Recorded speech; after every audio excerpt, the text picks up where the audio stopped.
Hello, welcome. Thanks for joining me. This short video in the year 2024 is just a few thoughts about making things, innovating, creating. 2024 is my year where I make more from less.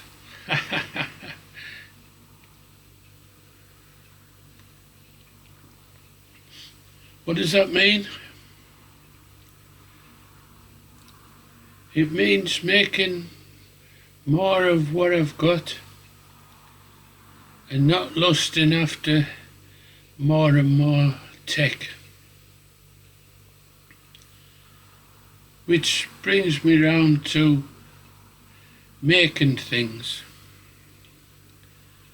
innovating things, making do, creating, inventing,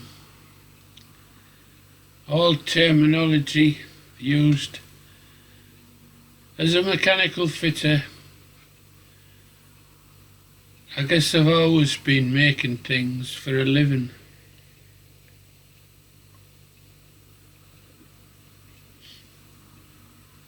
In my hobbies and interests, things I wanted fell into two categories: those I could afford and those I couldn't. Yep, those I couldn't afford kept coming.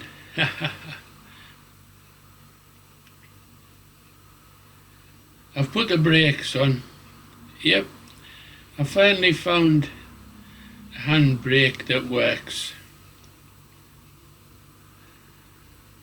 Saying that, I've just come back from a fishing tackle shop where I treated myself to a much needed piece of equipment for this year's campaign for hard fighting carp. More of that in another video. Back to making things.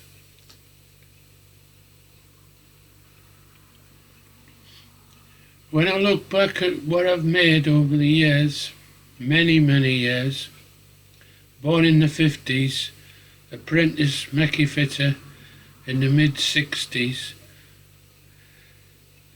in engineering all my life, on and offshore, a bit of high-tech robotics and flying ROVs offshore, so a bit of lots of industry, light, medium, heavy, mechanical engineering. All basically nuts and bolts at different sizes.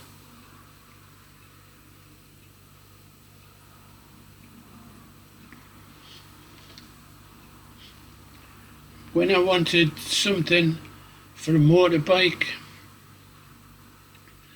I may save up, but it wasn't readily available at the shops in my local area.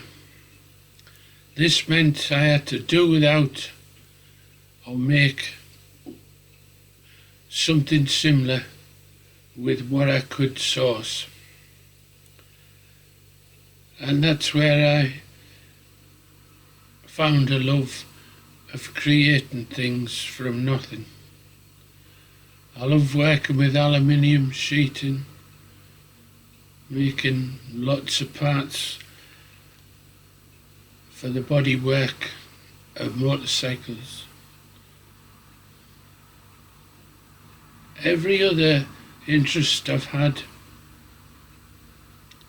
has had tech associated with it that was either overpriced or, as a common phrase goes these days, carp tax.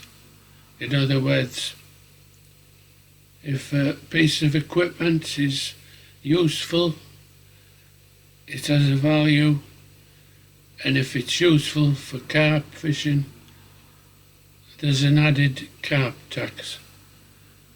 So we hit more and more. This has led to me innovating and creating pieces of equipment and gadgets and making things do what they weren't designed to do, and some have cost as much as if I'd saved up for the carp tax item. And you wonder why. Well, it creeps up on you. You never consider that it's going to cost nearly as much to make it as to buy new.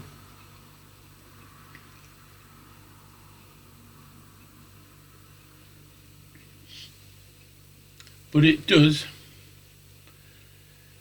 What you end up with is an item that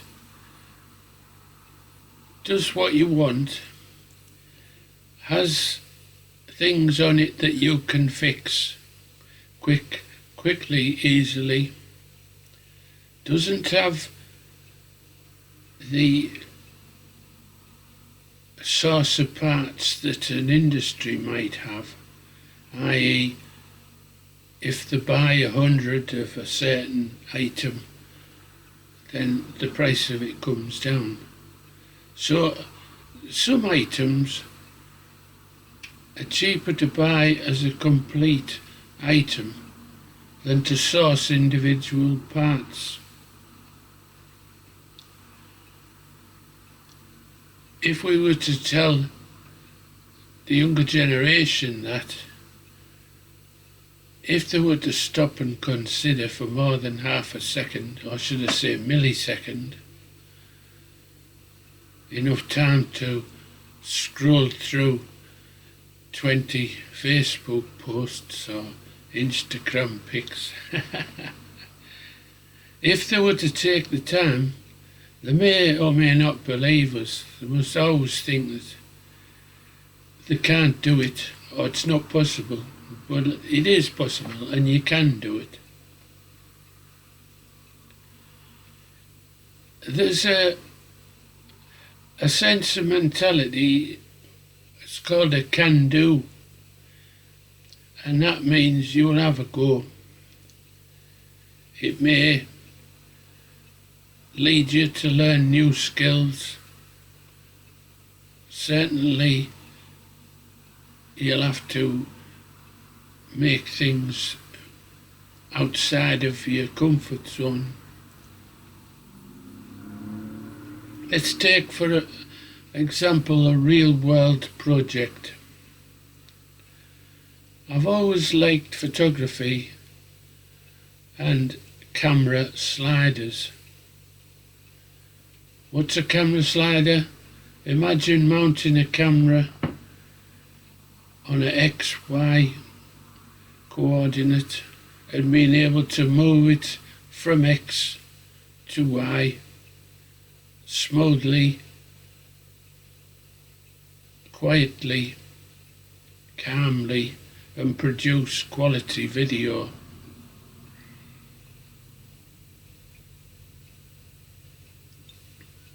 So an XY reel of these come two different types. A cam belt type of belt drive or a central drive which is just a piece of screwed rod. The more you pay, the more quality and the higher tech the screwed rod is, until you're paying quite a lot for what's called a ball screw, which as a platform is followed by one or two side rails to keep everything square and go in the same direction. You mount your camera on a saddle, you power the ball screw, and it moves along the XY axes. Now, I not long ago completed a rotary table, a large diameter rotary table, and I've made videos about it. It would support the weight of a person, and it would rotate them for possibly 3D scanning.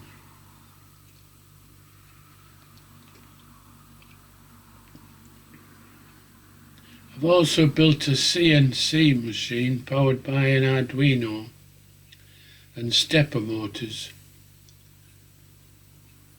with ball screws. So I do have the parts, but if I'm to learn anything, it's not to dive in and rip apart previous projects. It's maybe to source new parts or not tear apart too wildly any project in case I want to rebuild and revisit it.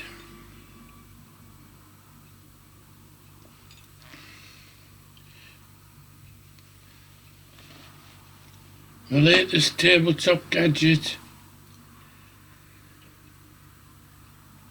is a laser engraver.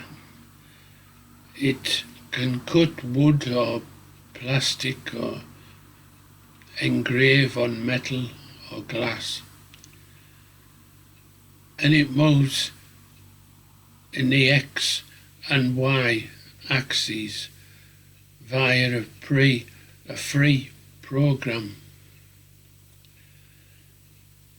And doing a search on the local auction sites, it's just out of my reach to buy the cheapest version of one of these. What I would do is, if I could find one the right price, possibly with a Duff laser,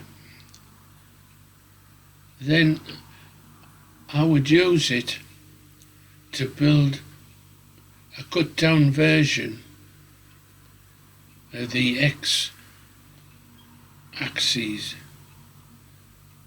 Maybe incorporate the Y axis, but definitely just left to right on the X axis.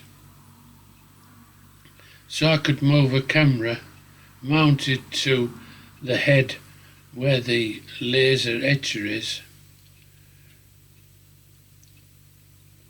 The software wouldn't know that it was just moving a camera. It would think it was moving the laser. Now, you would think sourcing the parts, a sturdy box section for the chassis, a belt drive system or a ball screw system with the accompanying stepper motors, Arduino controller, Arduino motor controller shield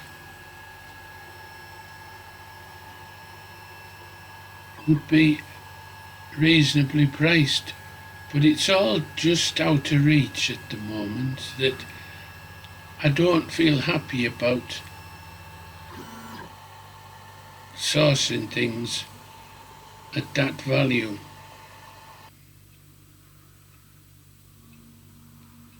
If one pops up, then I'll buy it. If it doesn't, then I cannot resist the temptation to modify my laser cutter engraver to attach a camera saddle to it and just use it as it is. It's overkill because there's lots going on the chassis and on the XY planes that I don't need, but there's lots of beneficial. So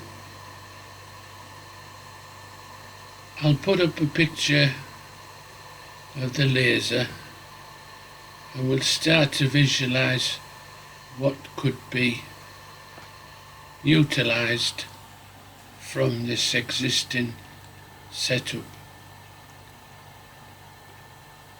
Today's video was just to set you thinking about innovating and try and make year 2024 of doing more with less.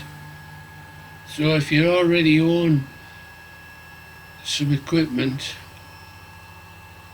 utilize it, modify it, and keep your money for travel, subsistence while you're out,